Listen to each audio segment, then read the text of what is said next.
दोस्तों क्लासेस शुरू करने से पहले सबसे पहले अपन क्या करते हैं, एसटी ट्रेनिंग के अंतर्गत प्लांट ऑपरेटर का जो एग्जाम होता है ना, उसके एडवांस टेस्ट के एग्जाम पैटर्न को एक बार समझ लेते हैं।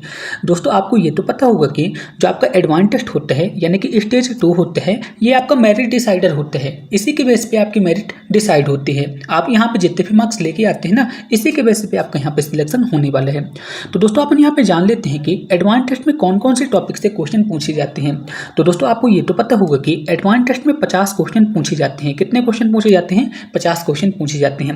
और ये 50 क्वेश्चन 150 मार्क्स के रहते हैं और इन क्वेश्चन को सॉल्व करने के लिए आपको 2 घंटे की टाइमिंग दी जाती है। आपको इतना पता होगा, ठीक है। तो दोस्तों मैं आपको ये बता देता हूँ कि इन 50 क्वेश्चन पे पहले 20 क्वेश्चन आपके फिजिक्स के पूछे जाते हैं, 20 क्वेश्चन आपके मैथमेटिक्स के पूछे जाते हैं और 10 क्वेश्चन यहाँ पे केमिस्ट्री के पूछे जाते हैं। तो इतना आपको क्लियर है ना, कोई दिक्कत वाली बात नहीं है। अब दोस्तों बात करते हैं, यहाँ पे 50 क्वेश्चन 150 नंबर के हैं। तो आप सभी लोग को क्या पता चल रहा होगा कि यहाँ पे प्रत्येक क्वेश्चन 3 नंबर का रहता है। यदि आप किसी क्वेश्चन के आंसर को सही करते हैं तो आपको यहाँ पे 3 नंबर दिया जाता है। यदि आप किसी क्वेश्चन के आंसर को गलत कर देते हैं तब आपके यहाँ पे 1 नंबर काट लिया जाता है, ठीक है। यानी कि यहाँ पे 1 नंबर की नेगेटिव मार्किंग भी होती है। तो आप सभी लोग को एग्जाम पैटर्न अच्छी तरह समझ आ गए ना। अब दोस्तों सीधे अपन मुद्दे पे आते हैं और डिस्कस करते हैं मॉडल पेपर के सॉल्यूशन के बारे पे। पहला क्वेश्चन क्या है, आप सभी लोग सॉल्व कर सकते हैं। आप सभी लोग इस क्वेश्चन को सॉल्व कीजिए। दोस्तों यहाँ पे एक छोटा सा कॉन्सेप्ट लगता है। आप सभी लोग ने बचपन में ये वाला फॉर्मूला तो पढ़ा होगा, log ए एम बटे एन। तो इसका फॉर्मूला क्या हो जाता था दोस्तों? इसका फॉर्मूला हो जाता था log एम माइनस एन। यही होता था ना, आप सभी लोग ने पढ़ा होगा। यहाँ पे मैंने ए लिख दिया, यहाँ पे ये लिख दिया, बस इसी फॉर्मूले का यहाँ पे यूज करना है और आपका आंसर आ जाएगा, ठीक है। तो जैसे दोस्तों यहाँ पे ये तो लिखा है और यहाँ पे ये भी लिखा है, अपने को इसे इस फॉर्म में कन्वर्ट करना है, ठीक है। तो इसे अपन कैसे लिखेंगे दोस्तों? यहाँ पे मैंने लिख लिया log 3 और यहाँ पे क्या आ जाएगा, x की पावर 4 माइनस एक्स की पावर 3 आ जाएगा, बटे पे x माइनस 1 यहाँ पे ये आ जाएगा। इतना आप सभी लोग को पता चल गया ना, कोई दिक्कत वाली बात नहीं है। अब आपको क्या करना है दोस्तों, जैसे यहाँ x की पावर 3 है ना, इसको आपको कॉमन कर लेना है। तो यहाँ पे x माइनस 1 आ जाएगा, कोई दिक्कत वाली बात नहीं है। तो यहाँ पे क्या आ जाएगा दोस्तों, log 3, यहाँ पे x की पावर 3 और यहाँ पे क्या आ जाएगा x माइनस 1 बटे x माइनस 1। इतना आप सभी लोग को समझ आया ना, कोई दिक्कत की बात नहीं है, ठीक है। तो यहाँ पे x माइनस 1 और यहाँ पे x माइनस 1 ये तो कट जाएंगे, ठीक है। तो यहाँ पे क्या है दोस्तों, यहाँ पे आ जाएगा log 3 x की पावर 3 बराबर 3, ये आ जाएगा, ठीक है। दोस्तों एक फॉर्मूला और यहाँ पे यूज हो रहा है, उस फॉर्मूले को मैं यहाँ पे लिख देता हूँ। जैसे यहाँ पे क्या लिखा दोस्तों, यहाँ पे लिखा है log a m की पावर n, ये एक फॉर्मूला होता है, ठीक है। इसका मान क्या आ जाता है, n log a m, ये हो जाता है, ठीक है। तो इसे जब इस वाले फॉर्मूले की तरह लिखेंगे तो यहाँ पे क्या आ जाएगा दोस्तों, यहाँ पे आ जाएगा c log c x बराबर 3, ठीक है। इतना आप सब लोग को आ गए ना समझ में। तो यहाँ से x की वैल्यू कितनी आ रही है दोस्तों, यहाँ से x की वैल्यू आ जाएगी 3, ठीक है। इतना आप सभी लोग को आ गए समझ में, कोई दिक्कत वाली बात नहीं है। तो यहाँ से x की वैल्यू कितनी आ जाएगी, x की वैल्यू यहाँ पे आ जाएगी 1, ठीक है। तो बस यहाँ पे फॉर्मूले का यूज करना था और आपका आंसर आ चुका है, ठीक है। होपफुली आपको किसी भी तरह का डाउट नहीं होगा। जो भी डाउट रहता है आप मेरे से फिर से पूछ सकते हैं, ठीक है। अब दोस्तों यहाँ पे सेकंड क्वेश्चन है, ठीक है। इस क्वेश्चन को भी अपने को सॉल्व करना है। तो आप सभी लोग बताइए दोस्तों इसका करेक्ट आंसर क्या हो सकता है। जैसे यहाँ पे 2 समांतर रेखा दी गई है, जैसे कि 3x माइनस 4y प्लस 7 बराबर 0 और यहाँ पे क्या है 3x माइनस 4y प्लस 5 बराबर 0। इनके बीच की दूरी को अपने को ज्ञात करना है, ठीक है। तो दोस्तों आप सभी लोगों ने 11th या 12th पे ये वाला फॉर्मूला तो पढ़ा होगा। जैसे यहाँ पे क्या है ax प्लस by, ठीक है, प्लस c बराबर 0, ठीक है। बस आपको क्या करना है, इस वाले फॉर्मूले से इनकी तुलना कर देना है, ठीक है। आपको इतना ही करना है और आपको आंसर आ जाएगा, ठीक है। तो दोस्तों आप सभी लोग यहाँ पे देख पा रहे होंगे कि यहाँ पे 3x माइनस 4y और यहाँ पे 3x माइनस 4y कॉमन है, तो इसकी कोई दिक्कत वाली नहीं है, ठीक है। तो जब अपन इसकी तुलना करते हैं तो c1 की मतलब वैल्यू कितनी आ जाएगी, 7 आ जाएगी और यहाँ पे c2 की वैल्यू कितनी आ जाएगी, 5 आ जाएगी, ठीक है। आप सभी लोग समझ गए ना। जैसे यहाँ पे a1 b1 और यहाँ पे c1 कर दिए, इससे अपनी तुलना कर रहे हैं तो यहाँ पे c1 की वैल्यू कितनी आ रही है, 7 आ रही है, ठीक है। इसी तरह से ये वाला जो समीकरण लिखा है इसकी तुलना किससे करते हैं, a2x b2y और c2 से तुलना करते हैं तो c2 की वैल्यू यहाँ पे कितनी आती है, 5 आती है। इतना आप सभी लोग को समझ आ गया ना। अब दोस्तों जब भी अगर ऐसी सिचुएशन आती है कि इन समांतर रेखाओं के बीच का तो दूरी ज्ञात करना होता है तो उसके लिए एक फॉर्मूला होता है। फॉर्मूला क्या होता है दोस्तों, मैं आपको यहाँ पे लिख के बता देता हूँ, c1 माइनस c2 बटे अंडर रूट ए स्क्वायर प्लस बी स्क्वायर। ये फॉर्मूला होते हैं, ठीक है? दो समांतर रेखाओं के बीच की दूरी का ये फॉर्मूला होता है, ठीक है? तो बस आपको क्या करना है, अब दोस्तों आप सभी लोग के मन पे ये आएगा, यहाँ पे ए और बी की वैल्यू क्या है? तो मैं यहाँ पे ये लिख देता हूँ, ए और बी की वैल्यू यहाँ पे कितनी रहेगी? यहाँ पे ए की वैल्यू कितनी रहेगी? 3 रहेगी और बी की वैल्यू यहाँ पे रहेगी 4। समझ आ गया ना? कोई दिक्कत वाली बात नहीं है, ठीक है? तो बस आपको क्या करना है, इस फॉर्मूले पे ये सभी वैल्यू को पुट कर देना और आपका आंसर आ जाएगा, ठीक है? जैसे यहाँ पे C1 कितना है? C1 यहाँ पे 7 है, ठीक है? C2 यहाँ पे कितना है? 5 है और यहाँ पे अंडर रूट मैंने लगा दिया। ए स्क्वायर की वैल्यू कितनी है? ए स्क्वायर की वैल्यू है 3 और बी स्क्वायर की वैल्यू यहाँ पे कितनी है? 4 है, ठीक है? इतना आप सभी लोग को समझ आए ना? ठीक है? और इसे अपन कैसे लिख सकते हैं? 2 बटे और यहाँ पे कितना आ जाएगा 9 और यहाँ पे 16 आ जाएगा, यानी कि अंडर रूट 25 आ जाएगा और अंडर रूट 25 का अपन वो करेंगे, वर्गमूल निकालेंगे तो यहाँ पे कितना आ जाएगा? 5 आ जाएगा। तो 2 बटे 5 यहाँ पे इसका करेक्ट आंसर रहेगा। होपफुली मैंने आपको पूरी तरह से कोशिश किया होगा कि इस क्वेश्चन को समझ आ जाए। फिर भी जो आपके मन पे डाउट रह जाता है ना, आप मेरे से फिर से पूछ सकते हैं, ठीक है? अब यहाँ पे थर्ड क्वेश्चन की ओर चलते हैं। दोस्तों अब यहाँ पे आपको इस अवकलन समीकरण पे इसकी कोटि और घात बताना है, ठीक है? इसकी डिग्री एंड ऑर्डर कितना होगा आपको ये बताना है, ठीक है? तो मैं आपको बता देता हूँ दोस्तों, मैंने आपको कई बार बताया है कि कोटि की डिसाइड कैसे अपन करते हैं दोस्तों, जो भी यहाँ पे लिखा रहता है इससे अपन कोटि की डिसाइड करते हैं और यहाँ पे जो ये पावर रहती है इससे अपन पावर की डिसाइड करते हैं, ठीक है? तो यहाँ पे अवकल समीकरण की कोटि कितनी आ जाएगी? 2 आ जाएगी और घात कितनी आ जाएगी? 1 आ जाएगी। तो 2 1 यहाँ पे इसका करेक्ट आंसर है, ठीक है? समझ तो आ गया ना? कोई दिक्कत वाली बात नहीं है। दोस्तों मैं आपको ये बता दूं, यहाँ पे मॉडल पेपर में आपको जितने भी क्वेश्चन करा रहा हूँ ना, मैं यहाँ पे आपको टॉपिक समझाने के हिसाब से बता रहा हूँ। आपको क्या करना है दोस्तों, जैसे ये अवकल समीकरण वाला क्वेश्चन आपके एग्जाम पे एक न एक पूछा जाता है, तो आपको क्या करना है, आपको 11th वाली या फिर 12th वाले बुक से इस वाले टॉपिक को अच्छी तरह से रिवाइज कर लेना है, ठीक है? यहाँ पे मैं एक दो क्वेश्चन नहीं करा सकता हूँ, वहां से आप पूरी तरह से इसके कॉन्सेप्ट को पढ़ सकते हैं, ठीक है? तो इतना आप सब लोग कर लेंगे ना, कोई दिक्कत वाली बात नहीं है। तो यहाँ पे क्वेश्चन नंबर 4 है, यहाँ पे क्या बोला है, बिंदु P जो कि 1 3 है से रेखा 2y-3x बराबर 4 की दूरी क्या होगी, अपने को ये फाइंड करना है। तो चलिए क्वेश्चन को सॉल्व करते हैं। तो दोस्तों इसके पहले मैंने आपको एक इक्वेशन बताई थी। इक्वेशन क्या थी दोस्तों, आप सभी लोग बताइए। यहाँ पे इक्वेशन बताया था मैंने, ax plus B Y plus C, ठीक है? ये बताया था ना आपको अभी मैंने, ax plus B Y plus C, ये मैंने आपको अभी बताया था। अब दोस्तों इनके बीच की दूरी निकालना है, यानी कि बिंदु से बीच की जब भी दूरी निकालते हैं तो यहाँ पे क्या आ जाता है, ए स्क्वायर प्लस बी स्क्वायर, ये आ जाता है, ठीक है? तो बस इसी कॉन्सेप्ट का यहाँ पे यूज करेंगे और अपना आंसर आ जाएगा। अब दोस्तों आप सभी लोग के मन पे एक क्वेश्चन आ रहा होगा कि यहाँ पे एक्स और वाई की वैल्यू क्या होगी। तो यहाँ पे जो बिंदु बिंदु पी लिखा है ना, तो ये एक्स की वैल्यू आ गई और ये वाई की वैल्यू आ गई, बस इतना ही आपको करना था और आपका आंसर आ जाएगा, ठीक है? तो जैसे इसे अपन कैसे लिख सकते हैं, 2y-3x -4, इस तरह से लिख सकते हैं ना, कोई दिक्कत वाली बात नहीं है, बराबर 0, ठीक है? इतना आप सब लोग समझ आ गया ना, कोई दिक्कत वाली बात नहीं है। अब दोस्तों अपने को क्या करना है, इस बिंदु से इसके बीच की दूरी को निकालना है, ठीक है? तो यहाँ पे मैंने लिख दिया 2y-3x -4 और यहाँ पे मैंने क्या लिख दिया, अंडर रूट ए की जगह क्या लिखेंगे, 2 का स्क्वायर और यहाँ पे प्लस अंडर रूट 3 का स्क्वायर। इतना आप सभी लोग को समझ आ गया ना, कोई दिक्कत वाली बात नहीं है। अब दोस्तों आपको क्या करना है, सेकंड स्टेप पे यहाँ पे y की जगह क्या लिखना है, 3 लिखना है और x की जगह यहाँ पे 1 लिखना है, ठीक है? तो यहाँ पे कितना आ जाएगा, 2 इंटू 3 -3 इंटू 1 -4 बटे यहाँ पे कितना आ जाएगा, यहाँ पे 9 और यहाँ पे 4 13, यहाँ पे कितना आ जाएगा, अंडर रूट 13, ठीक है? तो यहाँ पे इसका करेक्ट आंसर क्या रहेगा दोस्तों, यहाँ पे मैं यहाँ लिख देता हूँ 6 -3 -4 अंडर रूट 13, ये आ जाएगा। तो आप सभी लोग को समझ आ गया ना, कोई दिक्कत वाली बात नहीं है, ठीक है? तो यहाँ पे कितना आ जाएगा दोस्तों, यहाँ पे आ जाएगा -1 और अंडर रूट यहाँ पे 13 आ जाएगा। तो कौन से ऑप्शन पे है दोस्तों यहाँ पे।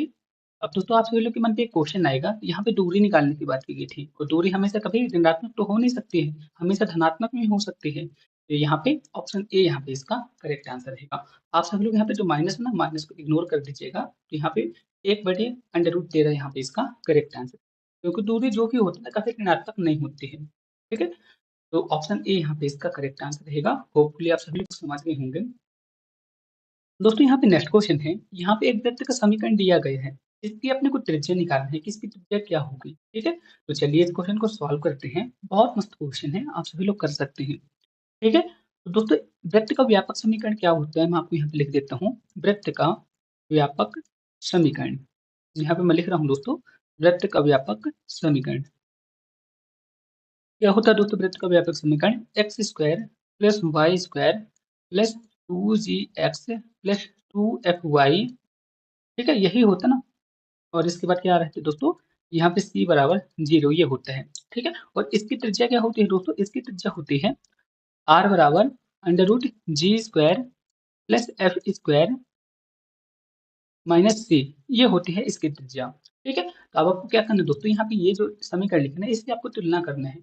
यहाँ पे जी और एफ की वैल्यू तो आ जाएगी, ठीक है, सी की वैल्यू भी आ जाएगी, जैसे अपने को तुलना करना है। लेकिन दोस्तों आप सभी लोग यहाँ पे ये बोले थे, यहाँ पे 2x² लिखा है, 2y² लिखा है, तो अपन क्या करते हैं दोस्तों? यहाँ से दो को कॉमन ले लेते हैं। तो यहाँ से दो का कॉमन लेंगे तो यहाँ पे कितना आ जाएगा? x² प्लस 2, यहाँ पे कितना आ जाएगा दोस्तों? एक सेकंड,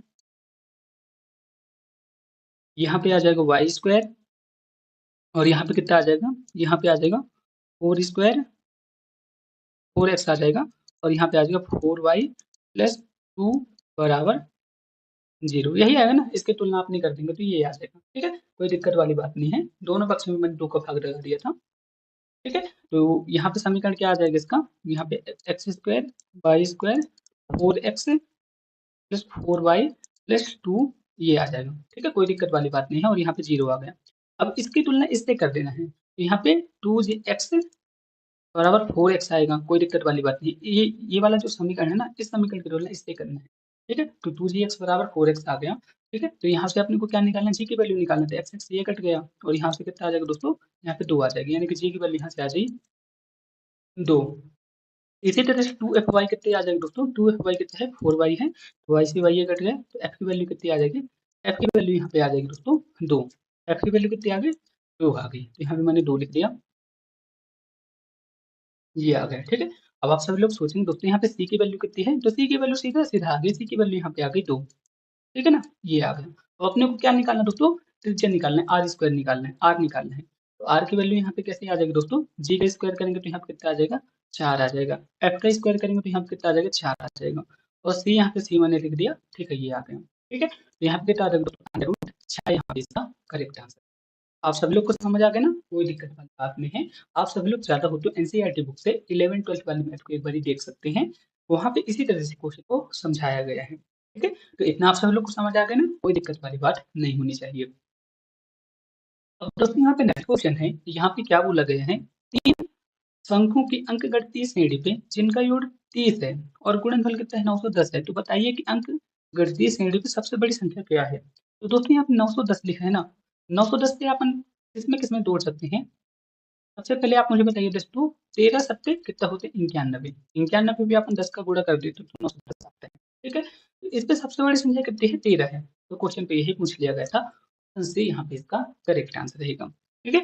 आप सभी लोग को क्या करना है? आप सभी लोग ऑप्शन से इस क्वेश्चन को इजीली सॉल्व कर सकते हैं, ठीक है। जैसे दोस्तों यहाँ पे 910 लिखा है, तो मेरे दिमाग पे एक क्वेश्चन मतलब अच्छा आइडिया आया कि 13 सत्ते तो 91 होता है और 91 में 10 का गुणा कर देते हैं तो 910 हो जाता है, ठीक है। और दोस्तों आप जब इनका जोड़ करेंगे, जैसे 13 और 7 को जोड़ करेंगे तो कितना आता है? यहाँ पे कितना आ जाएगा? 20 आ जाएगा। 20 और 10 को अपन जोड़ेंगे तो यहाँ पे 30 आ जाएगा।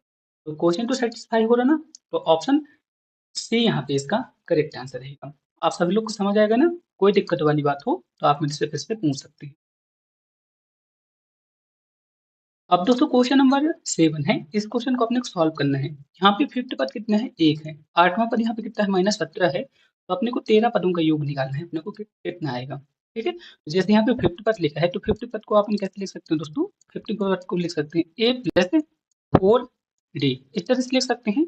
इसकी वैल्यू कितनी बताई गई है? इसकी वैल्यू बताई गई है 1, ठीक है ना। क्वेश्चन पे यही बताया गया ना। इसी तरह से 17वां पद क्या है दोस्तों? 17वां पद यहाँ पे कितना है? -17 है। तो 17 को क्या लिख सकते हैं? a प्लस 16 d बराबर -70, ये होता है, ठीक है। दोस्तों यहाँ पे मैं ये जो लिख रहा हूँ ना, जैसे यहाँ पे जो भी रहता है a n-1 d होता है, ठीक है। जैसे यहाँ पे मेरे को 5वां पद निकालना है तो n की जगह 5 - 1 आ जाएगी, इसलिए मैं यहाँ पे 4d लिख रही हूँ सीधा सीधा, ठीक है। इतना आप सभी लोग से बनता होगा होपफुली। फिर भी डाउट रहता है तो एक बार आप देख लीजिएगा, ठीक है। तो अब आपको क्या करना है दोस्तों? इन दोनों को आपस में घटा देना है, ठीक है। जब मैं इसे इसे घटा दिया तो यहाँ से क्या आ जाएगा दोस्तों? जब अपन इसे घटाएंगे तो यहाँ पे आ जाएगा -12d और यहाँ पे कितना आ जाएगा दोस्तों? यहाँ पे 18 आ जाएगा। तो डी की वैल्यू कितनी आ जाएगी दोस्तों? आप ये बताइए। तो डी की वैल्यू कितनी आएगी दोस्तों, आप ये बताइए दोस्तों। सॉरी दोस्तों, यहाँ पे मैंने गलती कर दी है। यहाँ पे 8वां पद बोला था, यहाँ पे 8वां पद बोला था, ये मैंने यहाँ पे गलती कर दी, आप सब लोग सुधार लीजिएगा। यहाँ पे 8वां पद निकालना था, यहाँ पे 8वां पद निकालना था, तो यहाँ पे कितना आ जाएगा, a+70 आ जाएगा। ठीक है, अब इसको अपने को घटा देना है। ठीक है, तो जैसे यहाँ पे इसे घटाएंगे ना, तो यहाँ पे कितना आ जाएगा दोस्तों, एक सेकंड रुकिएगा। तो यहाँ पे कितना आ जाएगा दोस्तों, जब आप इसे घटा देते हैं तो यहाँ पे कितना आ जाएगा, -3d, और यहाँ पे कितना आ जाएगा, 18 आ जाएगा। ठीक है, इतना आप सभी लोग को समझ आ गया ना। तो यहाँ से डी की वैल्यू कितनी आ जाएगी, -6। इतना आप सभी लोग से बन जाएगा ना, कोई दिक्कत वाली बात नहीं है। ठीक है, अब आप सभी लोग बोलेंगे दोस्तों यहाँ से डी की वैल्यू तो पता चल गई, अब यहाँ पे ए की वैल्यू कितनी आएगी, तो आपको क्या करना है दोस्तों, आप तो चाहे तो 5वें पद पे या फिर 8वें पद पे डी की वैल्यू को पुट कर देना है, और आपकी ए की वैल्यू आ जाएगी। ठीक है, जैसे मैं यहाँ पे 5वें पद पे डी की वैल्यू को रखना हूँ। ठीक है, तो यहाँ पे मैं 5वें पद पे डी की वैल्यू को रख रहा हूँ। ठीक है, तो यहाँ पे कितना आ जाएगा दोस्तों, a+4 -6, यहाँ पे इंटू कर दिया मैंने, बराबर 1, ये आ जाएगा। यहाँ पे कितना आ जाएगा दोस्तों, 6 चौको 24, 24 का पक्षांतर वहाँ पे कितना करेंगे, तो यहाँ पे कितना आ जाएगा दोस्तों, 25 आ जाएगा। तो दोस्तों यहाँ पे ए की वैल्यू कितनी आ जाएगी, 25 आ गई। इतना आप सभी लोग को समझ आ गया ना। अब दोस्तों क्वेश्चन पे क्या बोले हैं, 13 पदों का योग अपने को निकालना है। ठीक है, तो इसका फॉर्मूला क्या होता है दोस्तों, पदों के योग का फॉर्मूला होता है n/2 2a n-1 डी, ये फॉर्मूला होता है। इस फॉर्मूले का यहाँ पे यूज करना है और आपका आंसर आ जाएगा। ठीक है, 13 पदों का निकालना है, तो यहाँ पे कितना आ जाएगा दोस्तों, 13/2 आ जाएगा। ठीक है, यहाँ पे ए की वैल्यू कितनी है, 25 है, तो 25 में 2 का गुणा कराएंगे तो 50 आ जाएगा। इसके बाद दोस्तों यहाँ पे क्या है, 13 पद है ना, तो 13 में से 1 घटा देंगे तो यहाँ पे कितना आ जाएगा, 12 आ जाएगा। और यहाँ पे डी की वैल्यू कितनी है दोस्तों, डी की वैल्यू है -6।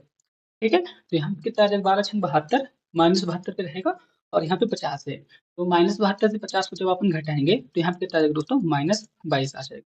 और यहाँ पे कितना है दोस्तों, 13/2 है। ठीक है, तो जब आप यहाँ पे इसे काटेंगे तो यहाँ पे कितना आ जाएगा दोस्तों, 13 इंटू -11, इनको जब आप मल्टीप्लाई कर देंगे तो 143 माइनस में यहाँ पे इसका करेक्ट आंसर रहेगा। आप सभी लोग को समझ आ गया ना, ऑप्शन बी यहाँ पे इसका करेक्ट आंसर रहेगा। ठीक है, जो भी दिक्कत हो आप मेरे से फिर से पूछ सकते हैं। अब दोस्तों यहाँ पे नेक्स्ट क्वेश्चन है, यहाँ पे आपको ये बताना है कि इसके प्रसार का मध्य पद क्या होगा, आपको ये बताना है। ठीक है, तो चलिए इस क्वेश्चन को सॉल्व करते हैं। इजी क्वेश्चन है, आप सभी लोग कर सकते हैं। इस क्वेश्चन को सॉल्व करने के लिए मैं आपको 5 सेकंड की टाइमिंग भी दे सकता हूँ। तो दोस्तों यहाँ पे क्या है, a+b और यहाँ पे n लिखा है, यहाँ पे पदों की संख्या कितनी है, सम पे है, तो इसका मध्य पद क्या होगा दोस्तों, इसका मध्य पद होगा n/2 + 1, वहाँ पर यहाँ पे इसका मध्य पद रहेगा। ठीक है, दोस्तों आपको क्या करना है, आपके 11th वाली बुक पे ये वाला कॉन्सेप्ट वहाँ पे होगा, तो आप सभी लोग वहाँ से देख सकते हैं। इसका कोई सॉल्यूशन नहीं है दोस्तों, आपको याद ही करना पड़ेगा। ऑप्शन डी यहाँ पे इसका करेक्ट आंसर रहेगा। ठीक है, आप सभी लोग से बन तो जाएगा ना, कोई दिक्कत वाली बात हो तो आप मेरे से फिर से पूछ सकते हैं। ऑप्शन डी यहाँ पे इसका करेक्ट आंसर। अब दोस्तों यहाँ पे नेक्स्ट क्वेश्चन है, n/0 का मान कितना होता है, 1 होता है। बहुत ईजी है, ऑप्शन ए यहाँ पे इसका करेक्ट आंसर हुआ। अब दोस्तों यहाँ पे साइंडिक दिए गए हैं, इसका अपने को मान निकालना है, तो सीधा सीधा अपने को गुणा करा देना है। यहाँ पे मैंने x² लिख दिया, इसका इसके साथ गुणा कराएंगे और इसका इसके साथ गुणा कराएंगे और बीच में माइनस लगा देंगे, तो यहाँ पे कितना आ जाएगा दोस्तों, x² आ जाएगा, और यहाँ पे कितना आ जाएगा दोस्तों, यहाँ पे x² - 1 आ जाएगा। ठीक है, मैं सीधा गुणा करा दिया हूँ, कौन छोटी छोटी बात को यहाँ पे करे। ठीक है, तो यहाँ पे कितना कितना आ रहा है, आप सभी लोग बताइए दोस्तों। यहाँ पे आ जाएगा x² - x² + 1, और यहाँ पे ये आ जाएगा, तो x² +x² -x² ये तो कट जाएंगे, तो यहाँ पे 1 बचेगा, तो 1 यहाँ पे इसका करेक्ट आंसर रहेगा। इजी क्वेश्चन था, आप सभी लोग कर ही सकते थे। ऑप्शन ए यहाँ पे इसका परफेक्ट आंसर हुआ। ठीक है दोस्तों, अब यहाँ पे एक और मस्त क्वेश्चन आया है। ठीक है, यहाँ पे अपने को इस क्वेश्चन को सॉल्व करना है। जैसे यहाँ पे x3 लिखा है और यहाँ पे कितना है, 5x² लिखा है, -4x, और यहाँ पे कितना है दोस्तों, dx है, और बटे पे क्या है दोस्तों, x² लिखा है। तो अपन क्या करते हैं दोस्तों, इस पूरे पद पे x² का भाग दे देते हैं। इस तरह से तो लिख सकते हैं ना, कोई दिक्कत वाली बात है नहीं। ठीक है, तो यहाँ पे x आ जाएगा, यहाँ पे कितना आ जाएगा दोस्तों, यहाँ पे 5 आ जाएगा, और यहाँ पे कितना आ जाएगा 4, और यहाँ पे आ जाएगा x⁻² dx, ये आ जाएगा। इस तरह से इक्वेशन हो जाएगा, इसका अपने को समाकलन करना है, ठीक है। तो जब आप x का समाकलन करेंगे दोस्तों तो क्या आ जाएगा, एक्स स्क्वायर बटे 2, यहाँ पे 5x आ जाएगा और यहाँ पे 4x आ जाएगा। तो ऑप्शन ए यहाँ पे इसका करेक्ट आंसर रहेगा, ठीक है। तो मैं यहाँ पे लिख देता हूँ दोस्तों, इसका जब आप समाकलन करेंगे तो यहाँ पे कितना आ जाएगा, एक्स स्क्वायर बटे 2 5x minus 4x plus C, ठीक है। ये इसका करेक्ट आंसर रहेगा। तो आप सभी लोग कर लीजिएगा दोस्तों, बहुत ईजी क्वेश्चन। अब दोस्तों यहाँ पे नेक्स्ट क्वेश्चन है, और मैं आपको बता दूं दोस्तों, ये वाला जो क्वेश्चन पूछा गया ना, ये प्रीवियस क्वेश्चन पे एग्जाम पे पूछा गया था, और ये प्रीवियस ईयर क्वेश्चन है। यहाँ पे क्या बोले हैं, अर्घ दीर्घ एक्स एक्स, यहाँ पे क्या है, अर्घ। अब दोस्तों क्वेश्चन नंबर 12 है, क्वेश्चन नंबर 12 के बारे में मैं आपको बता दूं, ये पिछले साल आपके एग्जाम पे पूछा गया था। तो क्वेश्चन पे क्या बोले हैं, अर्ध दीर्घ अक्ष ए है, अर्ध लघु अक्ष बी है, तो दीर्घ वृत्त का क्षेत्रफल क्या होगा दोस्तों, आपको ये बताना है। तो इसका सीधा आंसर आप सब लोग याद कर लीजिएगा दोस्तों, पाई ए बी यहाँ पे इसका करेक्ट आंसर रहेगा। इसी क्वेश्चन था, ऑप्शन ए यहाँ पे इसका करेक्ट आंसर था, ठीक है। अब दोस्तों यहाँ पे नेक्स्ट क्वेश्चन है, इस क्वेश्चन को भी अपने को सॉल्व करना है। यहाँ पे क्या है, cos a 2 tan inverse x plus 2 cot inverse x, ठीक है। तो आप सभी लोगों ने एक फॉर्मूला पढ़ा होगा, tan inverse x plus cot inverse, यहाँ पे cot लिखा है, इनवर्स x बराबर पाई बाई 2 होता है। ये वाला फॉर्मूला पढ़ा है ना, बस इसी फॉर्मूले का यहाँ पे यूज होगा और आपका आंसर आ जाएगा दोस्तों, ठीक है। तो यहाँ पे मैंने लिख दिया दोस्तों, cot इनवर्स x, ये आ गया, ठीक है, कोई दिक्कत वाली बात नहीं है। अब आपको यहाँ पे क्या करना है दोस्तों, यहाँ पे जैसे cos लिखा है ना, आपको क्या करना है, दो को यहाँ पे कॉमन ले लेते हैं, दो को यहाँ पे मैंने कॉमन ले लिया, तो यहाँ पे कितना आ जाएगा दोस्तों, यहाँ पे cot inverse x plus tan inverse x, इस तरह से आ जाएगा। थोड़ा सा आगे पीछे होगा, आप सभी लोग इग्नोर कीजिएगा। तो यहाँ पे कितना आ जाएगा दोस्तों, यहाँ पे बटे दो तो रहेगा, यहाँ पे कितना आ जाएगा, पाई बाई 2 आ जाएगा, ठीक है, ये रहेगा। और यहाँ पे मैंने लगा दिया, और यहाँ पे कॉस ऐसा कॉस आ जाएगा, ठीक है। तो दो से दो तो ये कट गया, तो यहाँ पे कितना आ जाएगा दोस्तों, कॉस पाई की वैल्यू कितनी होती है दोस्तों, -1। तो ऑप्शन बी यहाँ पे इसका करेक्ट आंसर रहेगा। इजी क्वेश्चन था, बहुत ईजी था। अब दोस्तों यहाँ पे नेक्स्ट क्वेश्चन है, बहुत अच्छा क्वेश्चन है, चलिए इस क्वेश्चन को सॉल्व करते हैं। यहाँ पे क्या बोला है, 60 डिग्री कोण वाले एक त्रिज्याखंड का क्षेत्रफल ज्ञात कीजिए, दिया गया वृत्त की त्रिज्या कितनी है, 6 सेंटीमीटर है, ठीक है। तो इस क्वेश्चन को अपने को सॉल्व करना है, अपने को क्या निकालना है, त्रिज्याखंड का क्षेत्रफल निकालना है, ठीक है। तो त्रिज्याखंड का क्षेत्रफल का फॉर्मूला क्या होता है दोस्तों, पाई आर स्क्वायर थीटा बटे 360, ठीक है। ये त्रिज्याखंड के क्षेत्रफल का फॉर्मूला होता है। बस आपको क्या करना है, यहाँ पे वैल्यू को पुट कर देना है। आर की वैल्यू क्वेश्चन पे कितनी बताई गई, 6 बताई गई, ठीक है। थीटा की वैल्यू कितनी है, 60 डिग्री है। और पाई की वैल्यू को तो आपको पता ही होगा, पाई की वैल्यू कितनी होती है, 22/7 होती है। तो ये लिखने की जरूरत है नहीं, ठीक है। तो यहाँ पे मैं सीधे लिख देता हूँ, पाई की वैल्यू कितनी हो गई, 22/7 हो गई। आर की वैल्यू कितनी है, 6 है, तो 6 का स्क्वायर करेंगे तो 6, और यहाँ पे 6 आ जाएगा। और यहाँ पे थीटा की वैल्यू कितनी है, 60 है, और यहाँ पे बटे मैंने यहाँ पे लिख दिया 360, कोई दिक्कत वाली बात नहीं है, ठीक है। तो यहाँ पे कितना आ जाएगा दोस्तों, यहाँ पे 10 बारी पे ये चले जाएंगे, ठीक है। तो ये भी कट गया, ये भी कट गया, ठीक है। तो यहाँ पे कितना आएगा दोस्तों, 22 और 6 का अपन जब मल्टीप्लाई करेंगे तो 132 आ जाएगा, और बटे 7 ये रहेगा। तो 132/7 यहाँ पे इसका करेक्ट आंसर होगा। इजी क्वेश्चन था, आप सभी लोग कर ही सकते थे। अब दोस्तों यहाँ पे नेक्स्ट क्वेश्चन है, सदिश ए का मात्रक सदिश क्या होगा, अपने को ये बताना है। तो बहुत इजी क्वेश्चन है दोस्तों, कॉन्सेप्ट क्या है, यहाँ पे ए का कैप रहेगा, ए वेक्टर बटे ए का इसका मॉड्यूलस रहेगा, ये यहाँ पे इसका करेक्ट आंसर रहेगा, ठीक है। ऑप्शन ए यहाँ पे इसका परफेक्ट आंसर होगा। ये क्वेश्चन था। अब दोस्तों यहाँ पे नेक्स्ट क्वेश्चन है, यहाँ पे क्या है, 99 999, और यहाँ पे ये लिखा है, इसका आंसर क्या होगा, आपको ये बताना है। तो दोस्तों 200 का 10% निकालेंगे तो कितना हो जाएगा दोस्तों, यहाँ पे मैंने लिख दिया 200 का 10% यानी कि 10/100 लिख दिया, ठीक है। तो यहाँ से ये कट जाएगा, यहाँ से कट जाएगा, ठीक है। तो इसकी वैल्यू कितनी आएगी दोस्तों, यहाँ से इसकी वैल्यू आ गई 20, ठीक है। 34 पे अपन जब 2 का भाग लगा देंगे तो कितना आ जाएगा, 17 आ जाएगा, ठीक है। तो यहाँ पे क्वेश्चन क्या बन जाएगा दोस्तों, 999, ठीक है, और यहाँ पे 99 है, और यहाँ पे 99, इनको आपको जोड़ देंगे तो यहाँ पे इसका करेक्ट आंसर क्या रहेगा दोस्तों, 1135, ठीक है। ये क्वेश्चन था, 1135 यहाँ पे इसका करेक्ट आंसर हुआ। अब दोस्तों यहाँ पे नेक्स्ट क्वेश्चन है, दो संख्या कौन कौन सी है जिनका लघुत्तम समवर्तक 48 है और महत्तम समवर्तक 12 है। यदि पहली संख्या 36 है तो दूसरी संख्या क्या होगी, अपने को ये निकालना है, ठीक है। तो इसके लिए एक फॉर्मूला क्या होता है, एलसीएम इंटू एचसीएफ बटे पहली संख्या फर्स्ट संख्या बटे इंटू सेकेंड संख्या, ये होता है इसका फॉर्मूला, ठीक है। तो एलसीएम यहाँ पे कितना है, 48 है, एचसीएफ यहाँ पे कितना है, 12 है, पहली संख्या यहाँ पे 36 है, अपने को सेकेंड संख्या मान लेते हैं एक्स है, ठीक है। तो कुछ नहीं करना है, आपका आंसर आ चुका है। यहाँ पे x लिख दीजिए, यहाँ पे 48 है, यहाँ पे 12 है और यहाँ पे 36 है। तो 12 एकम 12, 12 तीन 36 और यहाँ पे कितना आ जाएगा दोस्तों, यहाँ पे 48 है ना, 16 तिया 48, तो x की वैल्यू कितनी आ गई 16। ऑप्शन सी यहाँ पे इसका करेक्ट आंसर रहेगा। समझ आ गया ना, कोई दिक्कत वाली बात हो तो आप मेरे से पूछ सकते हैं।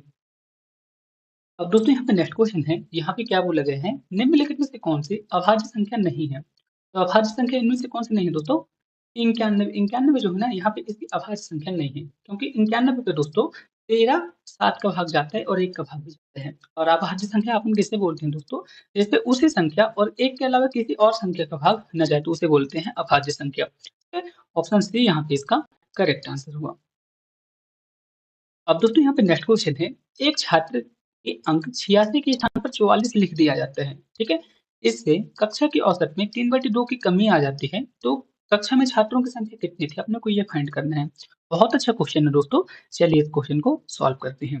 ठीक है, आप सभी लोग तैयार है ना दोस्तों, कोई दिक्कत वाली बात में नहीं है। ठीक है, तो दोस्तों यहाँ पे अंक 86 के स्थान पे क्या लिख दिए गए हैं, 44 लिख दिए गए हैं। ठीक है, तो यहाँ पे संख्या में कमी कितनी आ रही है, तो यहाँ पे हमने लिख दिया संख्या में कमी। ठीक है, आप सभी लोग समझ जाइएगा संख्या में कमी कैसे आ जाएगी। यहाँ पे 86 है, 86 में से यदि अपन 44 को घटा देते हैं तो यहाँ पे क्या आ जाता है दोस्तों, 42 आ जाता है। इतना आप सभी लोग को समझ आया ना, कोई दिक्कत वाली बात नहीं है। ठीक है, अब अपन यहाँ पे मान लेते दोस्तों छात्रों की संख्या कितनी है, छात्रों की संख्या n है। ठीक है, छात्रों की संख्या कितनी मान लेते हैं दोस्तों, n मान लेते हैं। ठीक है, तो यहाँ पे क्या आ जाएगा दोस्तों, यहाँ पे हम मान लेते हैं 42/2, नहीं सॉरी, यहाँ पे 42 आ जाएगा, 42/n बराबर 3/2 ये आ जाएगा। ठीक है दोस्तों, कुछ कुछ मैं शब्द एक्स्ट्रा बोल देता हूँ, आप सभी लोग इसे इग्नोर कीजिएगा, क्योंकि दोस्तों मेरी हैबिट नहीं है थोड़ी सी बोलने पे, तो आप सभी लोग इग्नोर कीजिएगा। तो यहाँ पे क्या आ जाएगा दोस्तों, 42/n बराबर 3/2, कितना आ गया ना। ठीक है, n बराबर क्या है, छात्रों की संख्या है। ठीक है, तो आपका आंसर आ गया है दोस्तों 3 एकम 3 और यहाँ पे कितना आ जाएगा, 14 तिया 42। ठीक है, और n यहाँ पे कितना आ जाएगा दोस्तों, 14 और 2 का आपस में मल्टीप्लाई करके तो 28 यहाँ पे इसका करेक्ट आंसर है। ऑप्शन सी यहाँ पे इसका करेक्ट आंसर था। आप सभी लोग को समझ आ गया ना, कोई दिक्कत वाली बात नहीं है। अब दोस्तों यहाँ पे नेक्स्ट क्वेश्चन है, यहाँ पे 5 डाटा दिए गए हैं, 187, 215, 190, 203 और यहाँ पे 195। इसका एवरेज कितना होगा, अपने को ये निकालना है। ठीक है, अपने को इसका एवरेज निकालना है ना, तो एवरेज निकालने के लिए क्या करते हैं, इनका जोड़ कर देते हैं। तो इनका अपन जब जोड़ करेंगे तो कितना आएगा दोस्तों, इनके जब अपन जोड़ करेंगे, मैं सीधे लिख देता हूँ 990 आएगा और यहाँ पे डाटा कितने हैं, 5 है। ठीक है, तो जब अपन इस पे भाग देंगे तो यहाँ पे कितना आएगा दोस्तों, 198 यहाँ पे इसका करेक्ट आंसर। ऑप्शन बी यहाँ पे इसका करेक्ट आंसर रहेगा। आप सभी लोग से बन तो जाएगा ना, कोई दिक्कत वाली बात हो तो आप मुझसे पूछ सकते हैं। तो दोस्तों यहाँ पे फिजिक्स और केमिस्ट्री का पहला क्वेश्चन क्या है दोस्तों, पृथ्वी का पलायन वेग कितना होता है। तो बहुत इजी क्वेश्चन है दोस्तों, आप सभी लोग लुसेंट वाली बुक से या फिर एनसीईआरटी वाली बुक से देख सकते हैं। यहाँ पे बताया जाता है कि पृथ्वी का पलायन वेग कितना है, 11.2 किलोमीटर प्रति सेकेंड। ऑप्शन सी यहाँ पे इसका करेक्ट आंसर रहेगा। इसी क्वेश्चन था।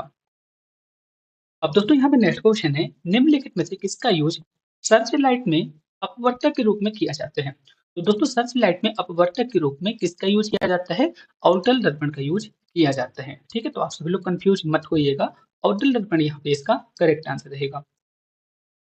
अब यहाँ पे नेक्स्ट क्वेश्चन है, इलेक्ट्रिक रूम हीटर में प्रयुक्त तार की कुंडली क्या कहलाती है। तो इलेक्ट्रिक रूम हीटर पे जो तार की कुंडली होती है ना, उसे अपन क्या बोलते हैं, एलिमेंट बोलते हैं। ऑप्शन बी यहाँ पे इसका करेक्ट आंसर रहेगा। ठीक है दोस्तों, कोई दिक्कत वाली बात नहीं है। अब दोस्तों यहाँ पे नेक्स्ट क्वेश्चन है, 30 किलोग्राम द्रव्यमान की एक वस्तु 10 मीटर प्रति सेकंड के एक समान वेग से स्थानांतरित किया जाता है, वस्तु गतिशील है। ठीक है, आपको ये बताना है कि इसकी गतिज ऊर्जा क्या होगी। ठीक है, यानी कि आपने को काइनेटिक एनर्जी निकालना है कितनी होगी। ठीक है, तो चलिए इस क्वेश्चन को सॉल्व करते हैं, आप सभी लोग बस प्यार से देखिएगा। ठीक है, सारे क्वेश्चन को अपन अच्छी तरह से समझ लेंगे। ठीक है, तो काइनेटिक एनर्जी का फॉर्मूला क्या होता है दोस्तों, आप सभी लोग मुझे ये बताइए, काइनेटिक एनर्जी का फॉर्मूला क्या होता है, 1/2 mv², यही होता है ना, कोई दिक्कत वाली बात नहीं। अब दोस्तों आप सभी लोग के मन पे यहाँ पे क्वेश्चन आ रहा होगा, यहाँ पे m की वैल्यू कितनी है। तो m की वैल्यू कितनी है दोस्तों, यहाँ पे m की वैल्यू बताई गई है 30 और यहाँ पे v की वैल्यू कितनी है, 10 है। ठीक है, तो यहाँ पे हमने यहाँ पे मान रख देते हैं 1/2, m की वैल्यू कितनी है 30 है, v की वैल्यू कितनी है दोस्तों 10 है, तो 10 का अपन स्क्वायर कर देंगे तो 100 आ जाएगा, कोई दिक्कत वाली बात नहीं है। ठीक है, यहाँ पे जैसे v लिखा है ना, v कितना है 10 है, तो v का स्क्वायर कर देते हैं, यानी कि 10 का स्क्वायर कर देते हैं तो 100 आ जाते हैं, कोई दिक्कत वाली बात नहीं है। तो यहाँ पे कितना आ जाएगा दोस्तों यहाँ पे 15 और 100 का आपस में जब मल्टीप्लाई करा देंगे तो 1500 जूल यहाँ पे इसका करेक्ट आंसर रहेगा। समझ तो आ गए ना, कोई दिक्कत वाली बात नहीं है। तो दोस्तों यहाँ पे क्वेश्चन नंबर 25 है, जो कि बहुत ही अच्छा क्वेश्चन है। यहाँ पे भार की बात की गई है, ठीक है, द्रव्यमान की बात यहाँ पे नहीं की गई है। आप सब लोग ये अच्छी तरह से देखना है। तो यहाँ पे क्या बोला है, किसी वस्तु का भार पृथ्वी की सतह पर 6000 न्यूटन है तो चंद्रमा की सतह पर कितना होगा। ठीक है, यहाँ पे भार की गई है। तो चंद्रमा की सतह पर जो होता है ना, पृथ्वी के भार का 1/6 हो जाता है, बस इतना ही होता है। तो यहाँ पे 6000 है ना, तो वहाँ पे चंद्रमा की सतह पर छह मतलब 1000 हो जाएगा। ऑप्शन डी यहाँ पे इसका करेक्ट आंसर है। कॉन्सेप्ट वाली बात है, आप सभी लोग से बनता होगा। अब दोस्तों यहाँ पे नेक्स्ट क्वेश्चन है, कंपन कर रही वस्तु का समय अंतराल 0.04 सेकंड है तो तरंग की आवृत्ति कितनी होगी, अपने को ये निकालना है। इजी क्वेश्चन है, चलिए इस क्वेश्चन को सॉल्व करते हैं। ठीक है दोस्तों, तो आप सभी लोग तैयार है ना, कोई दिक्कत वाली बात हो तो आप मेरे से पूछ सकते हैं। तो यहाँ पे इस क्वेश्चन को सॉल्व करते हैं। ठीक है, अपने को यहाँ पे क्या निकालना है, आवृत्ति निकालना है। तो आवृत्ति का एक फॉर्मूला क्या होता है दोस्तों, n बराबर 1/t, यानी कि आवृत्ति क्या होती है दोस्तों, आवर्तकाल के व्युत्क्रमानुपाती होती है। तो यहाँ पे आवृत्ति कितनी है, एन अपने को पता नहीं है। आवर्तकाल यहाँ पे कितना है दोस्तों, समय अंतराल कितना है, 0.4 सेकंड है। ठीक है, तो अपन इसे इस तरह से लिख सकते हैं, जैसे यहाँ पे 4 है ना, और यहाँ पे हमने 100 लिख दिया, दशमलव हटा दिया तो यहाँ पे 100 आ जाएगा। यहाँ पे 25 यहाँ पे इसका करेक्ट आंसर रहेगा, 25 हर्ट्ज यहाँ पे इसकी आवृत्ति रहेगी। ऑप्शन बी यहाँ पे इसका करेक्ट आंसर हुआ। दोस्तों अब यहाँ पे हमने अपने को क्या निकालना है, अपने को ऊर्जा निकालना है, यानी कि यूनिट निकालना सीधा सीधा है। तो दोस्तों यूनिट निकालने के लिए मैंने आपको एक फॉर्मूला बताया था। फॉर्मूला क्या बताया दोस्तों, यहाँ पे सबसे पहले दिन लिखते हैं, इसके बाद वाट लिखते हैं, इसके बाद यहाँ पे घंटा लिखते हैं, ठीक है, और इसके बाद 1/1000 का भाग दे देते हैं। इससे अपने को यूनिट की गणना पता चल जाती है। ठीक है, तो यहाँ पे दिन कितनी बात की गई है दोस्तों, यहाँ पे दिन, यहाँ पे प्रतिदिन बोले हैं, यानी कि एक दिन की बात की गई, तो एक मैंने यहाँ पे लिख दिया। वाट कितना है दोस्तों, 7000 वाट है। और यहाँ पे घंटे कितने हैं, 8 घंटे हैं। 1000 का भाग दे दीजिए, आपका आंसर आ जाएगा। तो दशमलव से दशमलव मतलब एक जीरो से एक जीरो ये कट गया। ठीक है, 25 यहाँ 75, 25 का 100, ठीक है, 4 एकम 4, 4 दूना 8, तो यहाँ पे कितना आ जाएगा दोस्तों, 6 यूनिट आ जाएगा। ऑप्शन डी यहाँ पे इसका करेक्ट आंसर रहेगा। आप सभी लोग समझ आ गए ना, कोई दिक्कत वाली बात नहीं है। ठीक है, 6 यूनिट यहाँ पे इसका करेक्ट आंसर रहेगा। अब दोस्तों क्वेश्चन नंबर 28 है। इस क्वेश्चन पे क्या बोला गया है, जब बर्फ बनती है तो जल की एंट्रोपी क्या होती है। तो जल की एंट्रोपी क्या होती है दोस्तों, घट जाती है। सिंपल क्वेश्चन था, और इस तरह के क्वेश्चन आपके एग्जाम पे पूछे जाते हैं। ठीक है, तो बर्फ बनने से जल की एंट्रोपी घट जाती है। दोस्तों अब यहाँ पे नेक्स्ट क्वेश्चन है, यहाँ पे बहुत इजी क्वेश्चन है दोस्तों। ऐसा कौन सा तापमान है जहाँ पे फ़ारेनहाइट और सेल्सियस आपस में बराबर होते हैं। तो 40 डिग्री माइनस यहाँ पे क्या रहेगा दोस्तों, 40 डिग्री सेल्सियस यहाँ पे इसका करेक्ट आंसर होगा। 40 डिग्री सेल्सियस पर तापमान,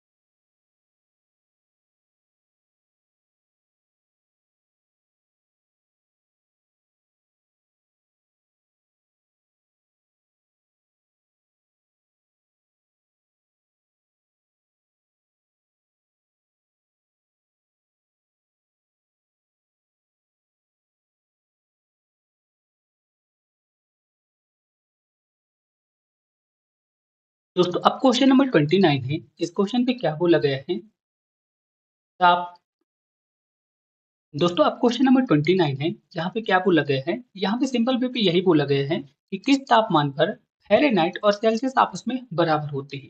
दोस्तों इसका करेक्ट आंसर रहेगा -40 डिग्री सेल्सियस। -40 डिग्री सेल्सियस पर फ़ारेनहाइट और यहाँ पे सेल्सियस आपस में बराबर होते हैं। ठीक है, तो आप सभी लोग याद कर लीजिएगा, इजी क्वेश्चन है और आपके एग्जाम पे पूछा जाता है। दोस्तों अब यहाँ पे नेक्स्ट क्वेश्चन है, किसी आदर्श द्रव की सांद्रता कितनी होती है। किसी आदर्श द्रव की सांद्रता कितनी होती है दोस्तों, 0 होती है। ऑप्शन सी यहाँ पे इसका करेक्ट आंसर रहेगा। एक वेग समय ग्राफ की ढलान क्या बताती है। तो एक वेग समय ग्राफ की ढलान क्या बताती है दोस्तों, उसके क्या बताती है, त्वरण को बताती है, यानी कि वेग में परिवर्तन बराबर त्वरण। ऑप्शन ए यहाँ पे इसका करेक्ट आंसर रहेगा। स्थिति में परिवर्तन को अपन क्या बोलते हैं दोस्तों, वेग बोलते हैं। तो आप सभी लोग को पता होगा। अब दोस्तों यहाँ पे नेक्स्ट क्वेश्चन है, प्रकाश की तीव्रता को मापने के लिए किस यंत्र का यूज किया जाता है। तो प्रकाश की तीव्रता को मापने के लिए दोस्तों अपन किसका यूज करते हैं, ल्यूसीमीटर का यूज करते हैं। ऑप्शन ए यहाँ पे इसका करेक्ट आंसर रहेगा। दोस्तों अब यहाँ पे नेक्स्ट क्वेश्चन है, प्रतिबाधा की इकाई क्या है? यानी कि अपने को रेजिस्टेंस की इकाई अपने को बताना है, यूनिट क्या होती है। तो प्रतिबाधा की इकाई क्या होती है दोस्तों? ओम होती है। ऑप्शन ए यहाँ पे इसका करेक्ट आंसर रहेगा। दोस्तों अब यहाँ पे नेक्स्ट क्वेश्चन है, जब किसी माध्यम का ताप बढ़ता है तो उस माध्यम में प्रकाश का वेग क्या होते हैं? तो प्रकाश का वेग तो अप्रभावित रहेगा ना। ठीक है, ताप बढ़ने से प्रकाश का वेग प्रभावित नहीं होता है, तो अपरिवर्तित यहाँ पे इसका करेक्ट आंसर रहेगा। ऑप्शन सी यहाँ पे इसका करेक्ट आंसर रहेगा। दोस्तों अब क्वेश्चन नंबर 35 है। इस क्वेश्चन पे क्या बोला गया है, द्रव की बूंद का संकुचन और कम से कम क्षेत्र घेरने की प्रवृत्ति को अपन क्या बोलते हैं? पृष्ठ तनाव बोलते हैं।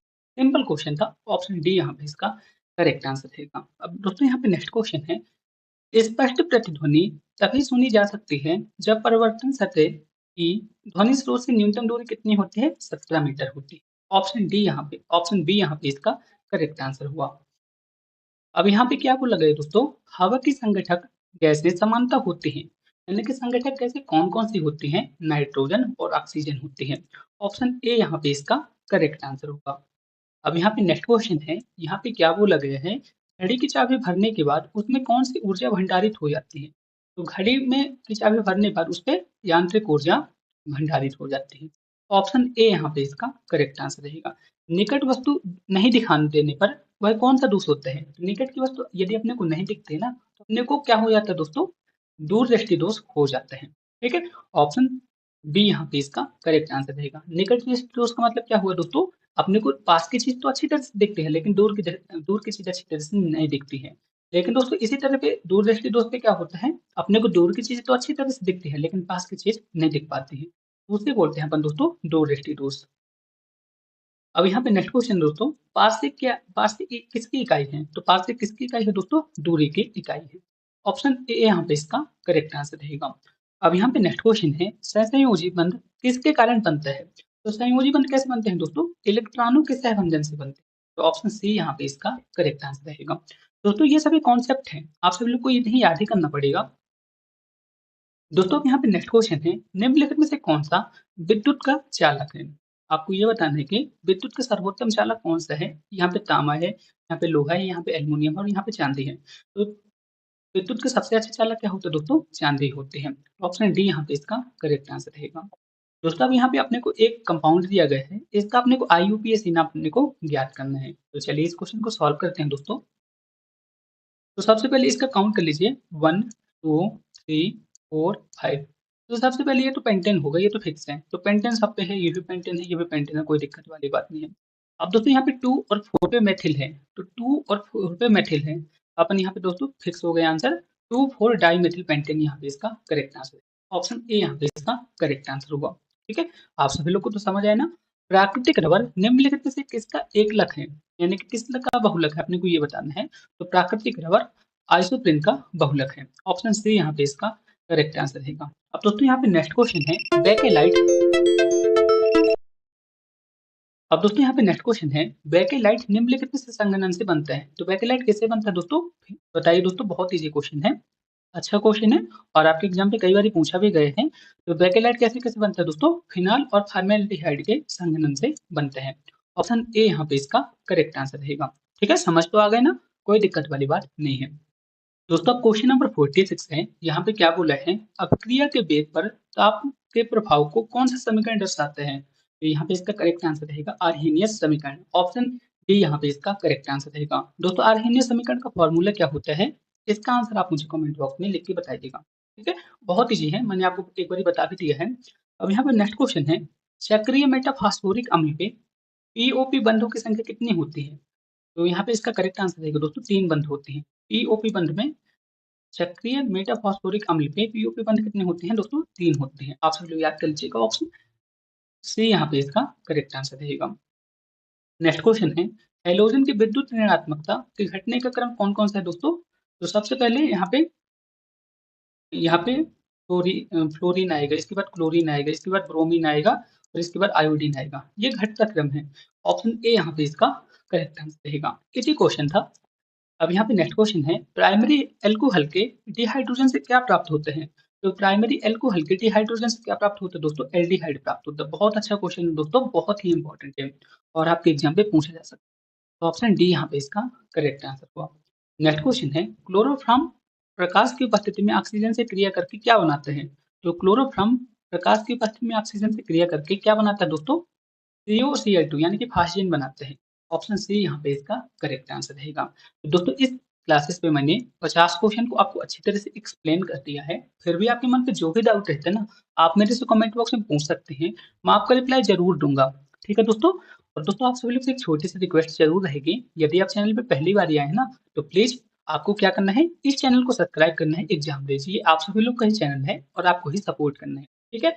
मेरा नाम है प्रशांत, आप सभी लोग देख ही सकते हैं। आप मेरे को इंस्टाग्राम से लेके सभी प्लेटफ़ॉर्म पे फ़ॉलो कर सकते हैं, यदि आपकी इच्छा है तो, ठीक है? आपके मन पे जो भी डाउट हो, आप मेरे से कमेंट बॉक्स में ज़रूर पूछिएगा, ठीक है? और जो भी यहाँ पे मिस्टेक हो जाती है ना मेरे से, आप सभी लोग मेरे को कमेंट बॉक्स में बताने की कोशिश कीजिएगा, ठीक है? मैं आपको उनका सुधार ज़रूर करूँगा। मिलते हैं फिर दोस्तों नेक्स्ट वीडियो पे, तब तक के लिए थैंक यू।